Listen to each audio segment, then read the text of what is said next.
And the kidneys, kidney beans and black beans. Balance.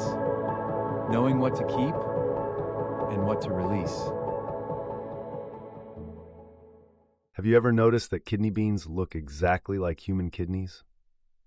Once you see it, you can't unsee it. The shape, the curve, it's almost uncanny. Some ancient traditions believed that wasn't an accident. They believed nature leaves clues, that the form of a plant might hint at the part of the body it supports. That idea is known as the Doctrine of Signatures. And today we're starting with one of the clearest examples, kidney beans and the kidneys.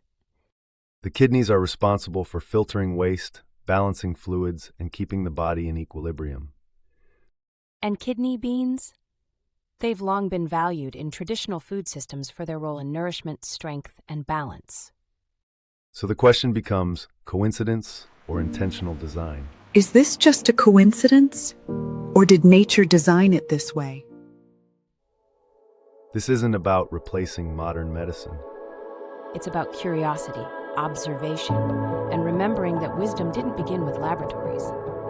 This is the Doctrine of Signatures. Like, subscribe, and leave a comment.